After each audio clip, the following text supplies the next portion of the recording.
Well guys, it's been a while since I've done a video. Done quite a bit on the truck since the last one, as you can see. I've actually been driving the truck now for, I don't know, maybe 3 months. I had been driving it naturally aspirated, and then just in January I went ahead, made up this turbo hot side for the turbo I've had. And yeah, I was driving it around for about a month now with the turbo on it. And based on what the computer was telling me, I figured I was making like something in the range of 550 horsepower at the crank, and that's just what the computer was estimating. So I mean, it's not necessarily the most accurate, but it was pretty healthy. I mean, I had no trouble just roasting tires on command. Um, but of course, I got a little greedy, as one does with horsepower, and I went and bought myself a camshaft. So the cam I picked up, 228, 230, 585, 585 lift on 112, and I put that in. It's been about a week now. No, 2 weeks. 2 weeks now, and it just totally killed power, and I got kind of upset. So I drove it back from school to my house here last weekend, and on the way there, I blew up the turbo. Um, so just because of the size of this turbo being as small as it is, it's got an 80 millimeter exhaust and a 60 millimeter compressor, which is definitely a little bit on the small side. With the bigger cam having as much overlap as it did, it just killed volumetric efficiency, and so I was running super rich. I ended up getting a big pop out of the exhaust while trying to real-time tune it, and I think what happened is that the compressor wheel here unscrewed off the edge of the shaft. I don't think I had it maybe quite as tight as I should have, or I probably should have put Loctite on it or something, but it backed off, I'm pretty sure, which then opened up the oil clearances, and I don't know if you can tell, but there is quite a bit of play in the bearings. Bearings are totally trashed. Both the compressor and exhaust wheel rubbed pretty bad on the housing. I'm pretty sure I could rebuild the turbo with new wheels and bearings if that was what I wanted, but obviously this turbo is not big enough anymore. Now I have to say, this is just a Power Stroke turbo.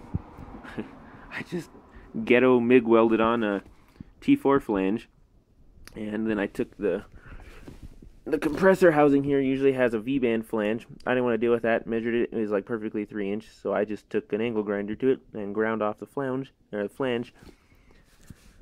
And for a stock cam 5.3, this is a pretty perfect setup. It's only capable of making about 9 pounds of boost, at least at my elevation, which is about 5,300 feet.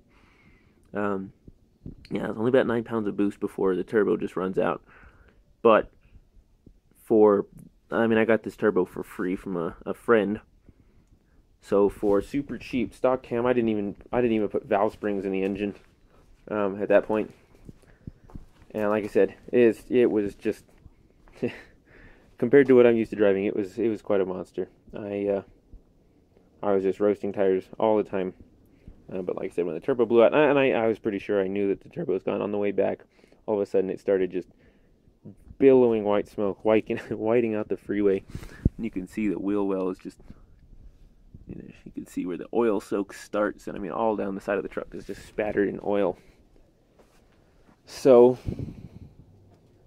I'm looking at buying a new turbo now.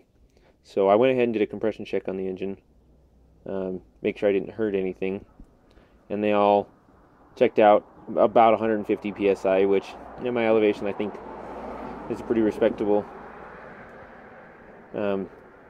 Compression pressure, especially for an engine that I have no idea how many miles are on. I mean, this could be brand new. It could have 250,000 miles on it. I have no idea. So I'm looking at buying one of the VS Racing Borg Warner S475 clones, or possibly one of the 7875 turbos.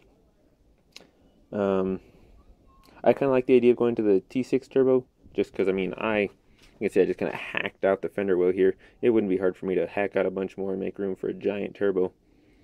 So I am leaning that way right now, but we'll have to see. But yeah, I just thought I'd give you guys an update. Like I said, if you want to make some good power for dirt cheap, just a stock 5.3 stock cam, and you might put valve springs in it, and just one of those that's a Garrett GTP 38 off of an 02 Power Stroke. And like I said, I chose to just weld that T4 flange on it. You could see maybe the flange itself warped on the turbo from the welding heat. It probably would have been a good idea to put it on a belt sander, but I don't have one of those, so I just tightened the bolts down real tight and ran it. So if that's something you want to make power real cheap, that turbo does work pretty well on the stock cam. I think for the money, it's probably hard to beat. But I'm definitely hoping to make a fair bit more power. So yeah, I'll have to let you guys know when I've gone ahead and got the turbo and we can start working on that.